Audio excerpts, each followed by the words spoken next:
Olá, sejam bem-vindos ao sexto episódio do Filosofia Ser e Pensar. Hoje nós estamos recebendo o professor João Fernandes Teixeira para tratar da filosofia da mente. O professor João Fernandes Teixeira possui graduação em filosofia pela Universidade de São Paulo, mestrado em lógica pela mestrado em Lógica e Filosofia pela Filosofia da Ciência pela Universidade Estadual de Campinas e doutorado em Filosofia pela Universidade de Essex, Inglaterra. Fez pós-doutorado nos Estados Unidos, no Centro de Estudos Cognitivos, sob a supervisão do professor Daniel Dennett. Participou do grupo de ciência cognitiva do Instituto de Estudos Avançados da USP, foi professor da Unesp e ingressou na Universidade Federal de São Carlos, na qual se aposentou como professor titular em 2016. Publicou mais de 15 livros na área de filosofia da mente e ciência cognitiva. Tem experiência na área de filosofia, atuando principalmente nos seguintes temas: filosofia da mente, filosofia da psicologia e filosofia da neurociência e da inteligência artificial. Olá, professor. Boa noite, seja bem-vindo. Olá, Marcelo. Muito obrigado por me convidar. Não há de que, professor. É uma honra recebê-lo. Professor, eu gostaria de começar fazendo uma pergunta sobre a sua formação, a sua escolha de se especializar em filosofia. Eu gostaria de saber como foi que se deu a sua formação e por que o professor escolheu se especializar em filosofia da mente, especificamente. Bom, essa é uma pergunta muito boa, porque eu comecei a me interessar por filosofia da mente quando eu estava acabando o meu mestrado em filosofia da ciência. E a razão principal foi o fato de que, naquela ocasião, eu estava me dedicando a um problema de filosofia da ciência, que é o chamado problema da possibilidade de tradução entre teorias científicas, é claro. E isso me chamou muito a atenção, porque eu fiquei pensando, bom, mas e a mente humana, nosso vocabulário psicológico? Será que ele pode ser traduzido para um vocabulário neurocientífico? Como é que fica essa questão? E aí comecei a ler sobre esse assunto. E depois eu percebi que a filosofia da mente é um continente imenso, mas que naquela época estava distante de nós aqui no Brasil, né? Naquela época não havia praticamente nenhum livro sobre esse assunto em português, era tudo literatura em inglês, ou alguma coisa em francês, e olhe lá. Aí eu pensei, bom, eu acho que eu quero fazer um doutorado nessa área. Bom, e eu comecei a procurar gente no Brasil e também não consegui. E eu já, naquela ocasião, já era professor na Unesp, né? Que é uma universidade aqui do estado de São Paulo. E eu falei, bom, acho que eu vou arriscar pedir uma bolsa da CAPES e vou tentar alguma universidade estrangeira, vou tentar ir para a Inglaterra. Me simpatizava mais a ideia de ir para a Inglaterra do que ir para os Estados Unidos. E naquela ocasião, 1983, 1984, o Brasil vivia uma crise cambial terrível, não havia dólar, era tudo muito complicado, nada parecido com o que a gente tem hoje. A gente nem sabe, quem é mais novo, nem sabe o conforto que tem em relação àquela época. E eu achava que eu não ia conseguir essa bolsa. E falei, nossa, imagine. Mas, enfim, ela saiu e eu falei, bom, eu vou topar a parada, eu vou passar esses próximos 4 anos na Inglaterra, e foi quando eu comecei a estudar bastante filosofia da mente, tive contato com inteligência artificial, que é também um tema da filosofia da mente, e depois voltei para o Brasil. Depois de vários anos eu quis fazer pós-doutorado, aí sim, eu fui para os Estados Unidos, foi uma outra história, né? Mas eu diria para você que foi uma espécie de história de fascínio, né? Eu comecei a ficar muito fascinado pelos problemas da filosofia da mente. Falei, não, eu não quero estudar outras coisas. Eu preciso ir atrás disso, né? E é uma coisa que me seduz até hoje. Quer dizer, eu me aposentei por uma questão técnica, mas continuo estudando os assuntos de filosofia da mente. De fato, essa área dos estudos da mente, do cérebro, da consciência é muito, muito fascinante mesmo.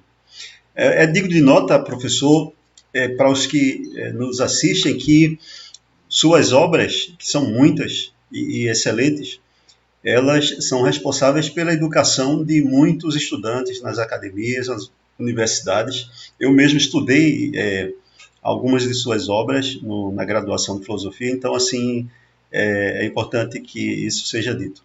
Mas, professor, eu gostaria de fazer uma pergunta sobre o, o valor da filosofia.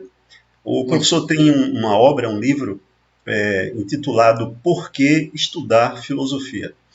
E nesse livro, logo assim no prefácio, o professor faz uma citação de uma declaração extremamente provocante do físico Stephen Hawking, que ele diz o seguinte: a filosofia está morta. O que o professor pensa acerca dessa afirmação e por que ainda vale a pena estudar filosofia? Bom, eu penso que essa foi uma afirmação do Stephen Hawking, que era um homem extraordinário, mas que reflete o que a maioria da comunidade científica hoje em dia pensa a respeito da filosofia. Eles dizem, bom, a filosofia não pode contribuir com mais nada. Agora, eu discordo fundamentalmente dessa afirmação, porque eu entendo que a filosofia nos dá uma coisa que a ciência não pode nos dar, que é a compreensão do mundo no qual nós vivemos. E hoje em dia essa compreensão ela é dependente de uma interdisciplinaridade muito grande. Imagine, por exemplo, pensar há anos atrás, a biologia era uma coisa, a química é outra. Hoje a gente fala em bioquímica. Bom, então a nossa compreensão mudou. Eu fico pensando que o filósofo é uma espécie de clínico geral, né? Uma espécie de um generalista que tem como objetivo conversar com os vários especialistas também. Mas, contrariamente ao que diz o Hawking, eu acho que a filosofia é uma coisa inevitável, porque basta a gente ver essa pandemia que a gente está atravessando para que imediatamente surjam questões filosóficas que nós não estamos sabendo enfrentar e que, no entretanto, estão realmente causando sérios transtornos. Por exemplo, assim que começou a pandemia, se levantou uma questão, bom, será que as premências sanitárias elas devem se sobrepor aos direitos individuais, à liberdade de cada um, de sair de sua casa, de ir e vir no território nacional como quiser? Será que realmente um conjunto de médicos teria o direito de impor a supressão de um direito tão vital, tão fundamental das pessoas? Agora, nestas semanas, tem aparecido uma outra questão, que também é uma questão filosófica, ética, que é o seguinte: nós estamos com as UTIs cheias e nós temos filas. Como é que vai ser o critério para decidir quem vai e quem não vai para uma UTI? Né? É uma questão muito delicada, porque Até uns tempos atrás, havia gente que dizia o seguinte: não, as pessoas mais idosas não devem ir para a UTI, devem deixar lugares para os jovens, porque os jovens têm toda a sua vida pela frente. Mas isso tem estado em questão, né? Quer dizer, como é que você não pode comparar coisas qualitativamente tão diferentes, né? Há outras coisas muito assustadoras no caminho. Quer dizer, já faz alguns anos que nos Estados Unidos o critério para desligar os aparelhos de uma UTI é feito por um software. E esse software, ele, por assim dizer, calcula quais são, com base no histórico do paciente, com base numa série de prontuários semelhantes, e assim por diante, quem tem mais chances de sobreviver ou não. Agora, aí ele, digamos assim, você transfere a sua responsabilidade para esse software, porque, de fato, essa é uma decisão que nenhum ser humano quer ter que tomar, né? Agora, será que isso é válido? Será que isso está correto?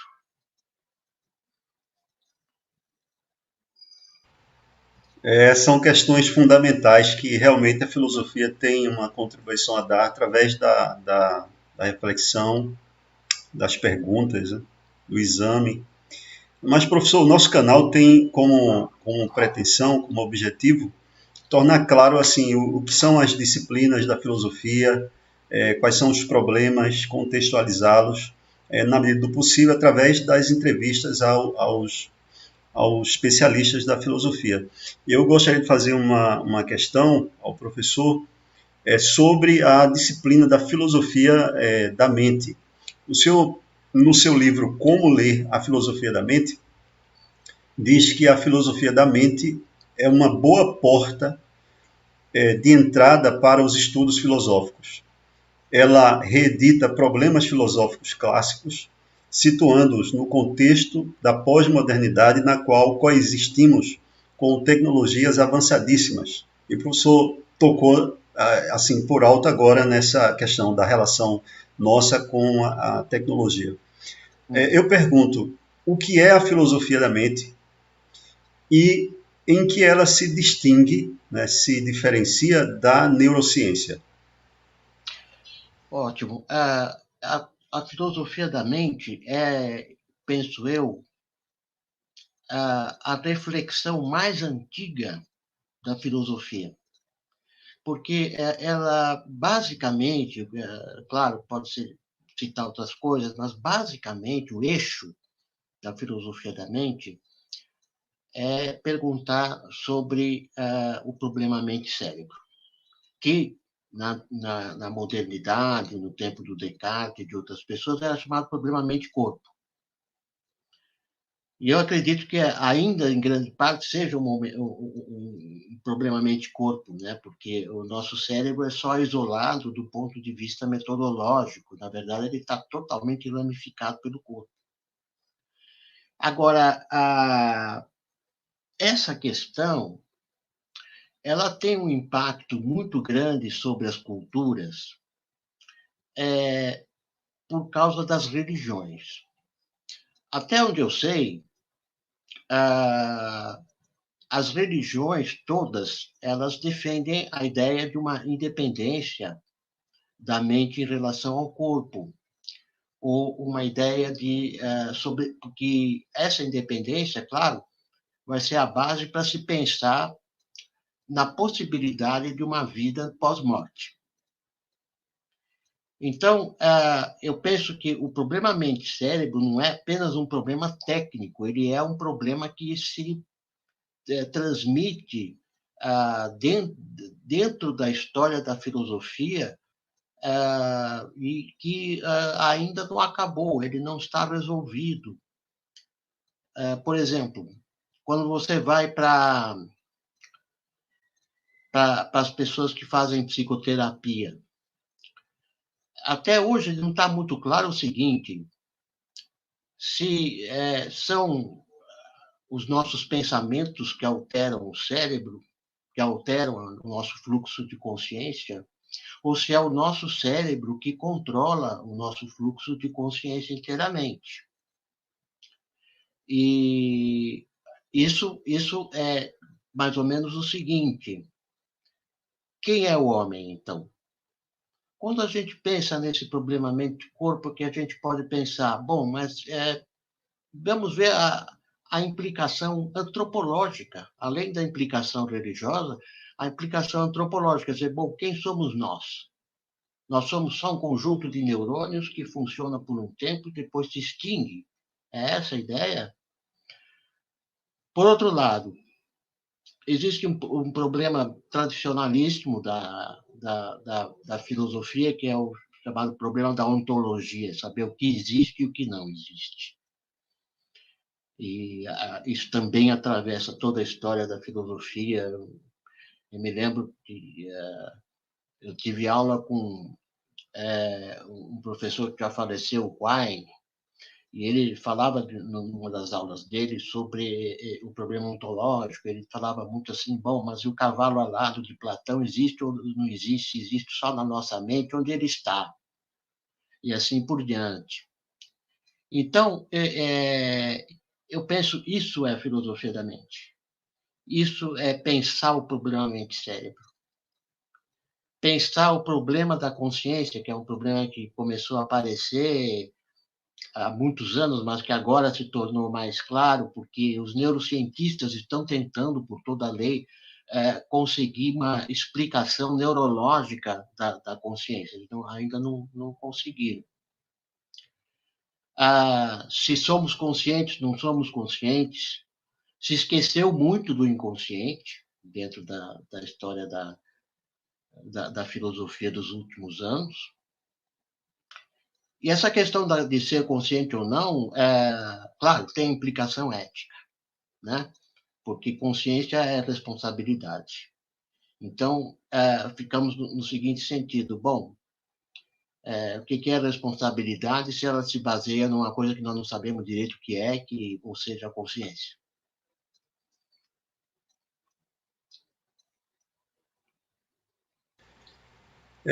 O professor fez menção aí ao problema da consciência, que é um dos problemas mais estudados pela filosofia da mente, e o neurologista português Antônio Damasio diz no livro O Mistério da Consciência que a consciência é considerada o problema supremo e se afigura como o mistério final na elucidação da mente. O que vem a ser esse problema da consciência, o professor tocou já nessa questão, mas se puder aprofundar isso. E eu pergunto se é audacioso afirmar que as descobertas da neurociência solucionaram este problema da própria consciência da mente humana.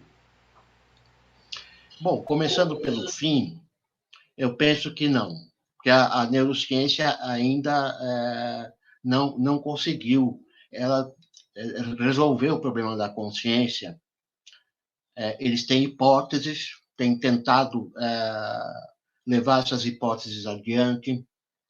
A neurociência de 1995 para cá, ela deu um grande salto, que foi quando se inventou a neuroimagem, a possibilidade de examinar o cérebro de uma pessoa viva e o que acontecia nesse cérebro, quais partes eram ativadas quando ele tinha determinados tipos de atividades cognitivas, somar, subtrair, falar e assim por diante. E isso, claro, motivou muitos neurocientistas a acharem que nós estamos perto da solução.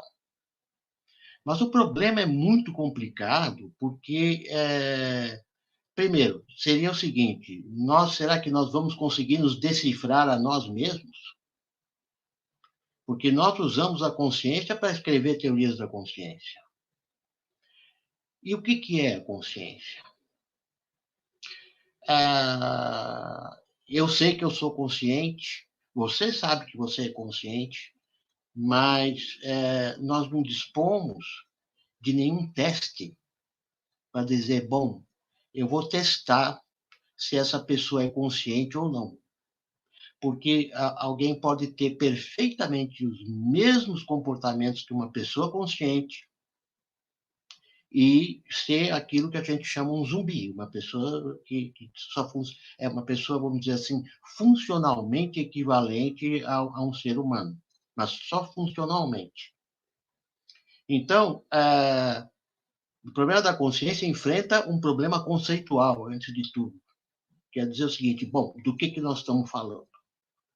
Porque se eu quero reduzir a consciência a um determinado fenômeno neurofisiológico, eu preciso saber o que ela é. Eu estou reduzindo o que a que, né?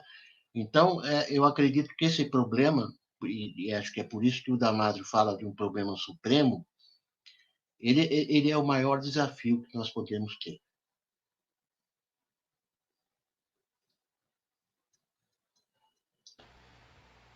Ainda dentro dessa questão do problema da consciência, eu vou lhe fazer uma pergunta. Eu sei do tamanho do problema que é, dada a complexidade, as várias vertentes e tal. Mas, assim, em termos gerais, para a filosofia da mente, quais seriam as respostas a essa questão difícil da consciência? Quais são as elaborações que existem filosóficas se posicionando acerca desse problema? Olha, já se escreveram teorias que foram muito convincentes. Por exemplo, não só a abordagem pela neurociência, mas, por exemplo, teve a abordagem computacional. Se tentou fazer um modelo da consciência, isso é o Dan Dennett, que fez isso no começo da década de 90, tentando explicar como funciona a consciência usando alguns tipos de softwares. Não deu certo. Ele mesmo reconhece que não deu certo. A neurociência, claro, ela tenta por todos os meios aplicar a sua estratégia reducionista.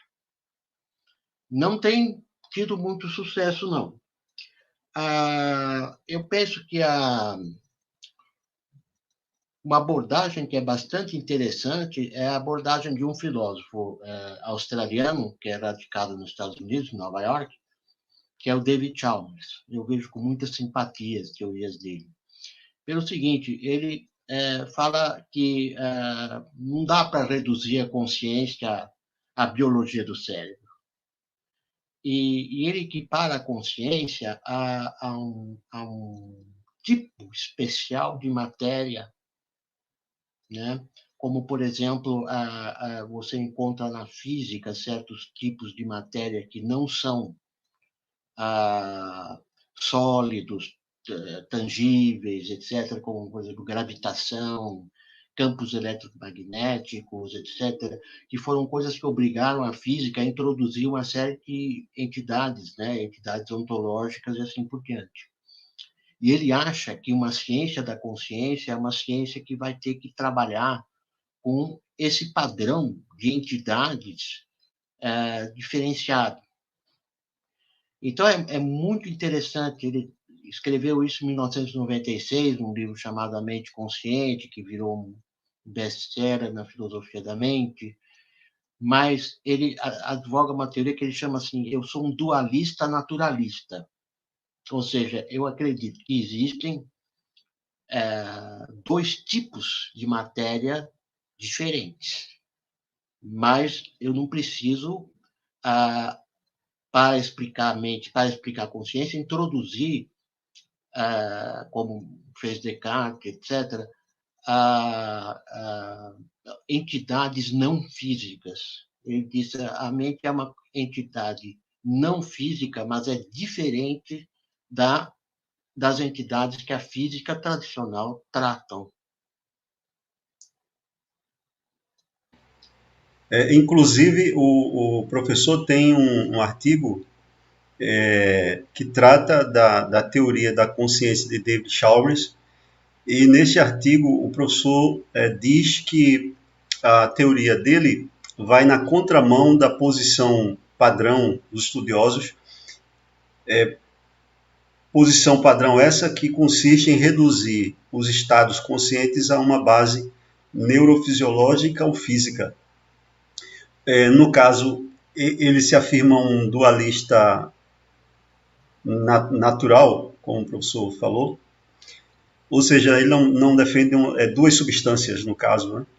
Mas eu gostaria que o professor, se for possível, falasse de uma posição que ainda nos nossos dias é proposta, que é a, aquela posição do dualismo de propriedades. Uhum.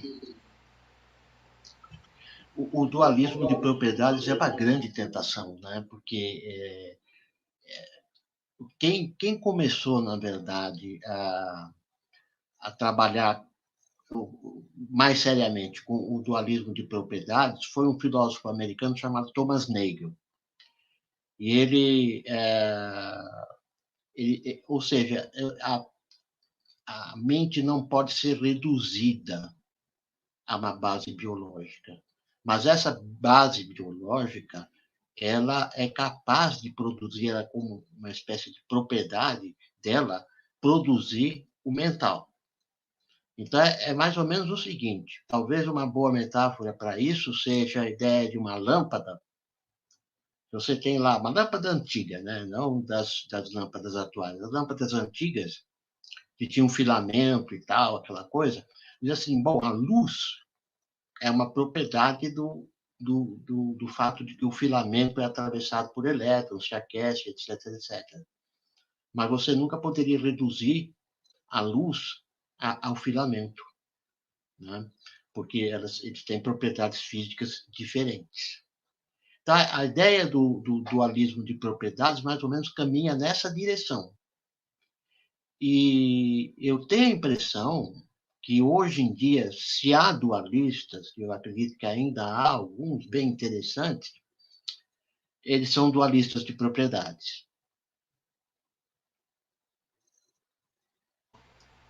Há uma questão relacionada a isso, professor, que é a questão dos qualia. Eu não sei se eu estou fazendo a colocação correta, chamando de os qualia, ou deve ser no plural os qualias. Eu não sei, professor, aí quando na resposta me corrija se eu estiver enganado. Mas assim, há um filósofo, se eu não me engano ele é australiano, o Frank Jackson.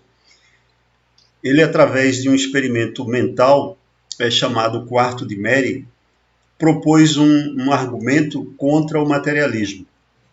Para ele, no caso, a verificação da existência dos qualia parecia inviabilizar a posição materialista da consciência humana.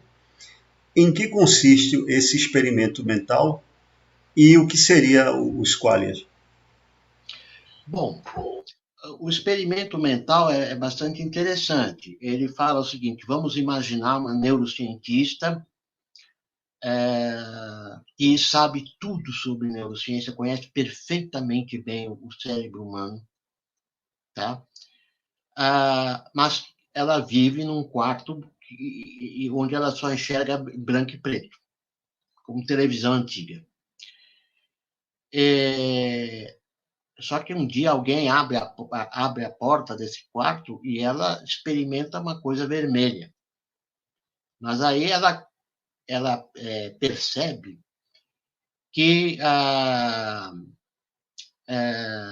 esse vermelho não poderia ser explicado, a experiência do vermelho não pode ser explicada por nenhum tipo de teoria física do cérebro.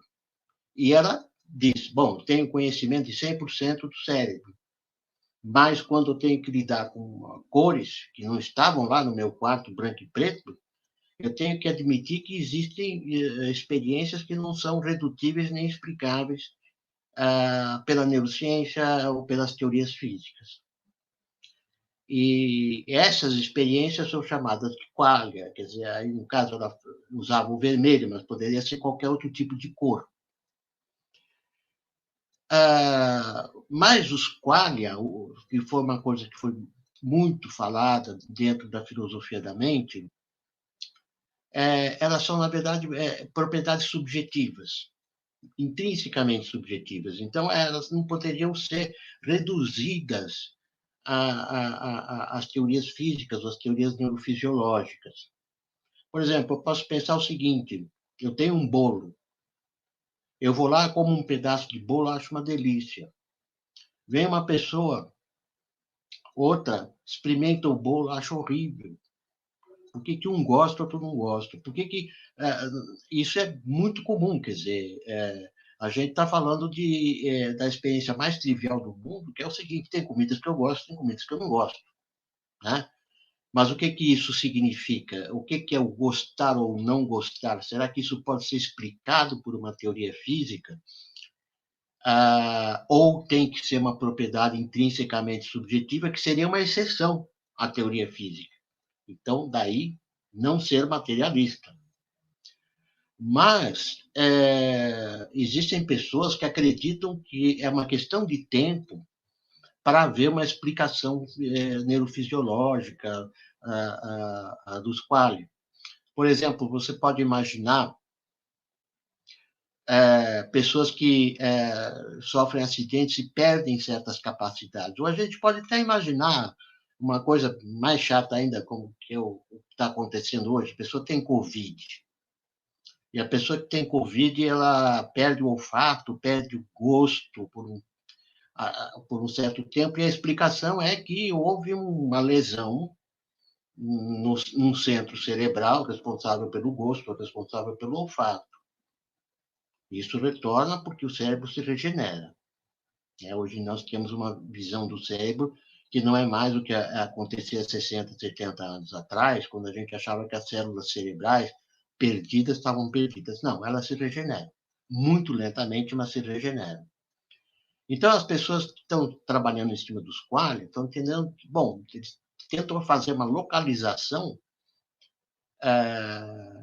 dos mecanismos que produzem os qualia dentro do cérebro. E o passo seguinte vai ser conseguir explicar o funcionamento dessas regiões como caminho para explicar os qualia. Embora isso ainda esteja um pouco distante, claro.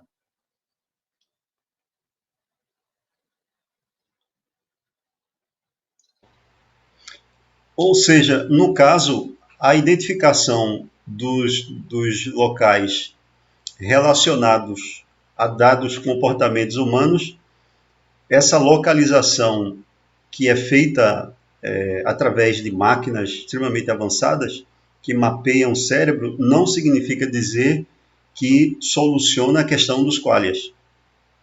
Não soluciona. Não soluciona, como na verdade, também não resolve sequer o problema mente-cérebro, porque você localizar uma coisa está muito distante de explicar, né? Você sabe que determinados conjuntos de células neuronais, neurônios, eles entram em atividade quando fulano faz X e tal, eu consigo fazer esse experimento com várias outras pessoas até o ponto de dizer, bom, tem uma mediana aqui e eu localizo estes e tais neurônios quando acontece tal coisa, eu faço tal comportamento. Mas isso ainda fica naquele padrão que as pessoas chamam do tecido cerebral maravilhoso ou miraculoso, porque a gente sabe qual é, mas não sabe como ele produz essas experiências. É realmente fascinante essa questão. Existem vários filmes. Eu lembro que há um tempo atrás eu assisti Eu, Robô, o robô que era feito junto com tantos outros, uma série feito em série, e um deles tomava consciência e se rebelava e começava a ter experiências humanas. Há diversos filmes de ficção científica que retratam esse fascínio humano pela criação de uma máquina que pensa e que vem a ter vida. As realizações científicas em termos de inteligência artificial são, de fato, incríveis. Eu penso que a gente ainda nem tem ideia, muito de nós não temos ideia a revolução que essa área, né, a inteligência artificial vem produzindo e que irá produzir. Eu faço a pergunta, será que conseguiremos criar máquinas que replicarão e superarão a inteligência humana e, além disso, adquirirão vida? Olha, isso a gente não tem muito como prever, né? Agora, a inteligência artificial, ela tem muito pouco tempo de vida.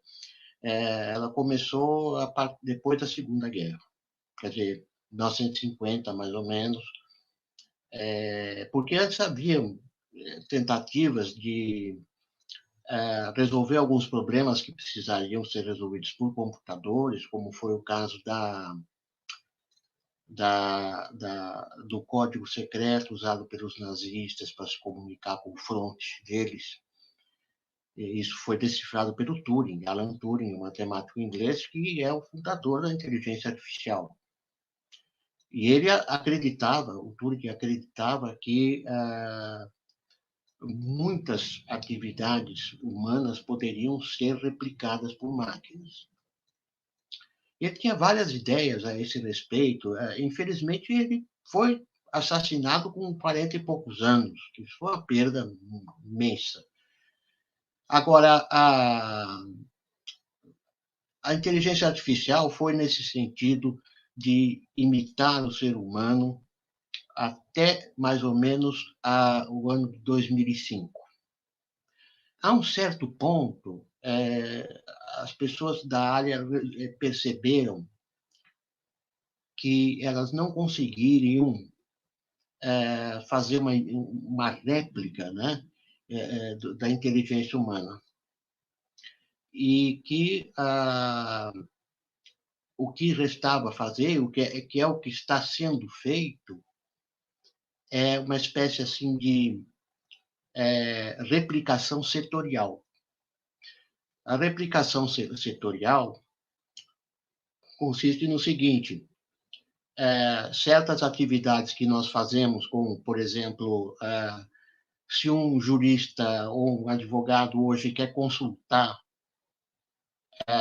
casos semelhantes ao que ele está lidando, antes ele tinha que arrumar uns estagiários e colocar lá.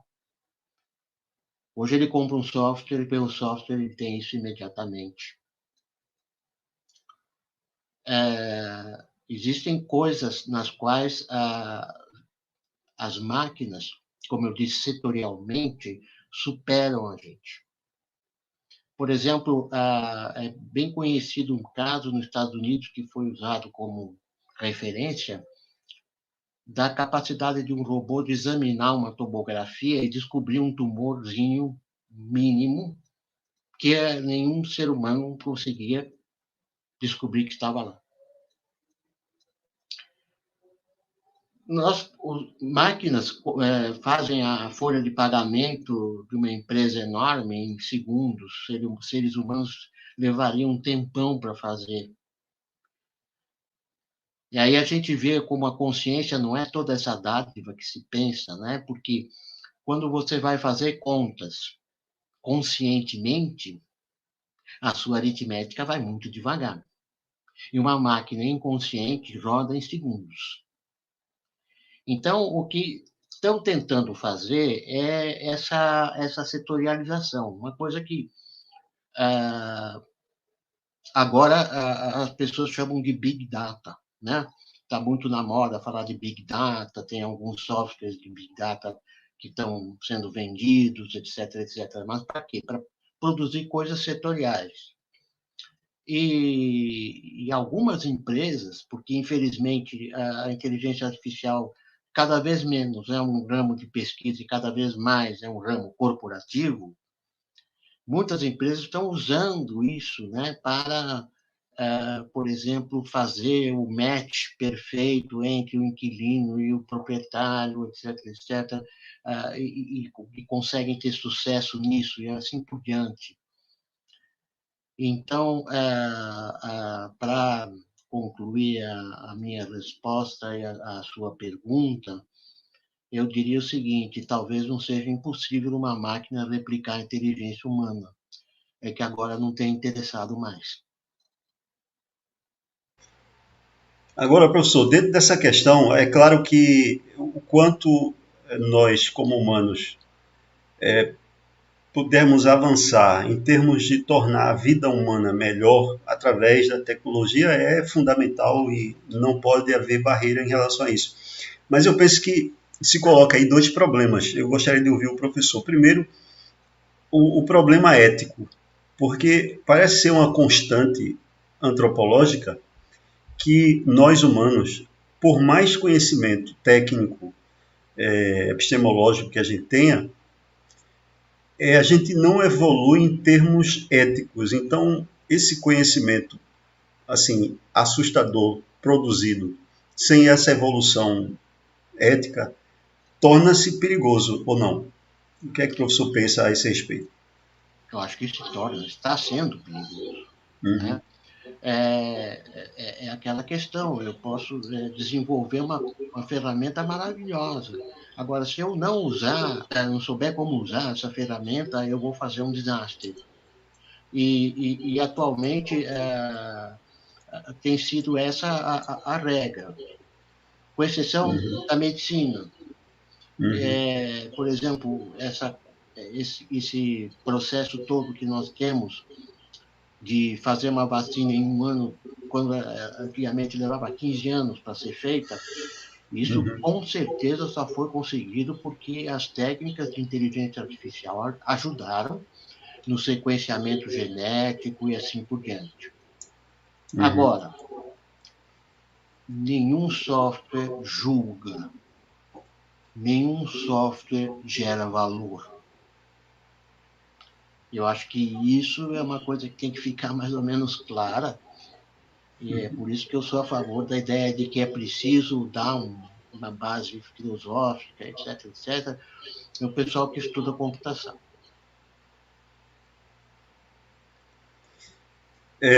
Em relação à questão mente e livre-arbítrio, né, que é um debate aí bem acirrado. Uma das questões fundamentais estudadas pela filosofia é exatamente essa questão do livre-arbítrio. Nos últimos dias, houve um retorno aos estudos desse problema da liberdade humana, da livre agência, assim por diante. Em seu livro Filosofia do Cérebro, você faz uma alusão às descobertas do cientista Benjamin Libet em torno dos atos voluntários. O que são essas descobertas? O que elas revelam? E seriam elas uma prova definitiva contra a existência do livre-arbítrio?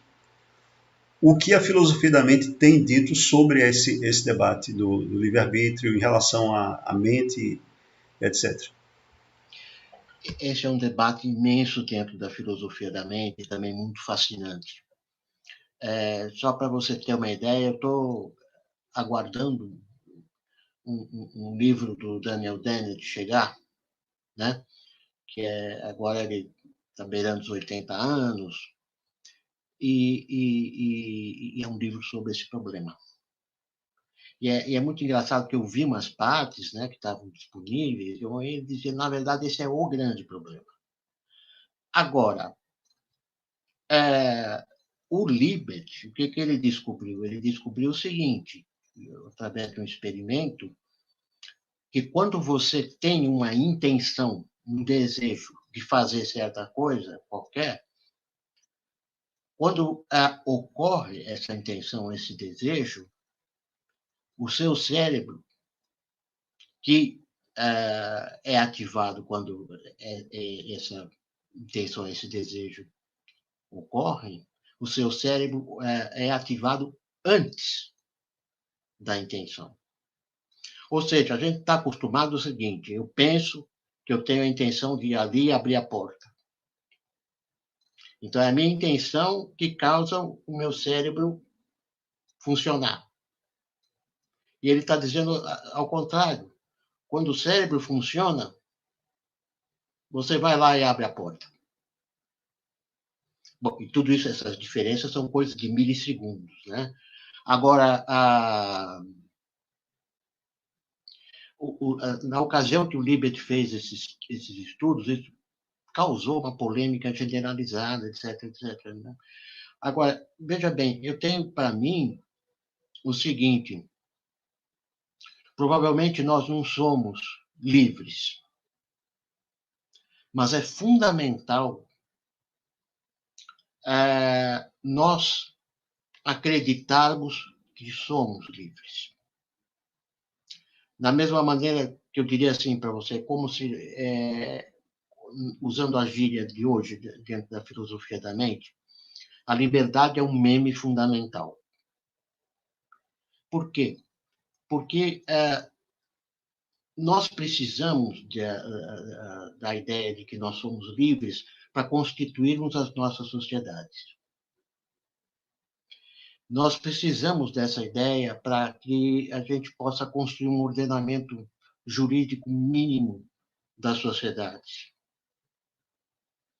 Então, eu diria o seguinte: essa talvez seja mais uma das ideias que nós herdamos ancestralmente, né? Que a gente pode chamar de ficção útil. E ela é extraordinariamente útil.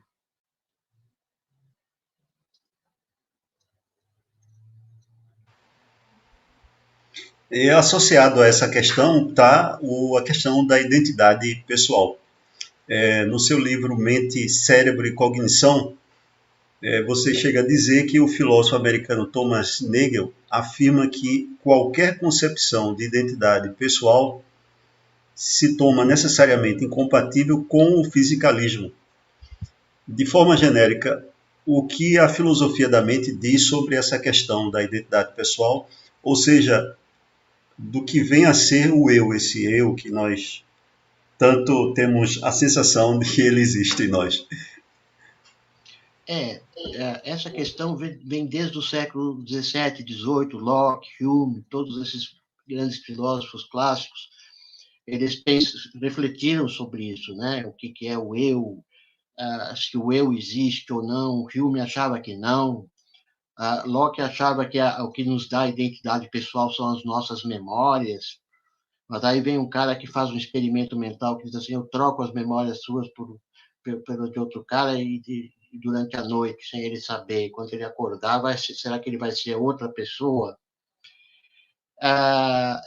Então, essa é uma questão extraordinária, mas eu acho que o que o Thomas Nagel estava querendo dizer é o seguinte: se você acredita que a sua identidade, por exemplo, eu sou o João Teixeira, depende da ocorrência de alguma coisa ou de alguma propriedade específica do meu cérebro, eu estou incorrendo no risco de que uma outra pessoa tenha essa atividade ou essa entidade no cérebro, e essa pessoa vai se proclamar o João Teixeira tanto quanto eu. Então, a identidade, ela não pode estar baseada em algum fato neurofisiológico. É mais ou menos isso que ele quer dizer. Provavelmente o eu é que nem a liberdade, um meme extraordinariamente importante. Professor, chegamos ao fim e eu gostaria só para a gente concluir que o professor fizesse alguma recomendação àquela pessoa que está estudando, o estudante está se especializando ou vai iniciar os estudos em relação à filosofia da mente. Que recomendação o professor faria a essa pessoa? Eu faria, sem fazer trocadilho, mente aberta. Você tem que ter uma mente aberta o tempo todo. Você tem que ter uma certa disposição quando estudar filosofia, também a pôr um pé fora dela um pouco, né?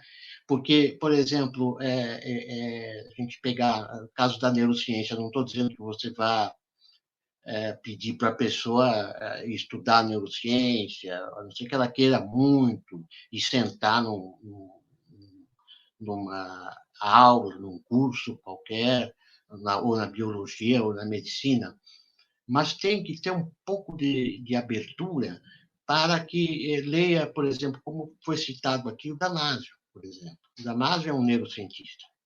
O Damasio fez uma uma contribuição extremamente importante para a neurociência, mas ele não se esqueceu de comunicar isso, de escrever isso para um público mais amplo, que não significa avacalhar o que você está fazendo, que, aliás, é uma arte muito difícil, né? Então, por exemplo, precisa ler Damásio, precisa ler outras pessoas que fazem ciência, tem que ter um pouco mais de, diria, mente aberta mesmo, né? Um horizonte maior, né? Porque, diferentemente das outras, digamos assim, especialidades da filosofia, elas podem ser estanques, por exemplo. Se eu digo, eu quero fazer a história da filosofia, ótimo, eu quero estudar Hume, por exemplo, grande pensador. Eu vou ler Hume mesmo e vou ler a bibliografia que foi escrita sobre ele. Mas eu não vou ter que colocar um pé em outras disciplinas para me ajudar. Mas no caso da filosofia da mente, sim, tem que ter essa disposição. Excelente, professor. Professor, eu quero agradecer profundamente pela sua disposição, a sua generosidade em se disponibilizar a dar essa entrevista. Eu agradeço também essa abertura que o professor tem de compartilhar esse conhecimento, que é fruto de muitos anos de pesquisa, e gostaria de franquear a palavra para o professor para fazer as considerações finais. Muito obrigado. Bom, Marcílio, eu que quero agradecer muito a você por essa oportunidade, porque, embora a gente já comece a ter uma geração, né, que se interessa por filosofia da mente, que lê, estuda, a capacidade de disseminar essa informação sobre essa disciplina e sem preconceitos, para mim é fundamental. Então, eu continuo sempre à disposição. Ok, professor, muito obrigado e um grande abraço. Igualmente, grande abraço a você também.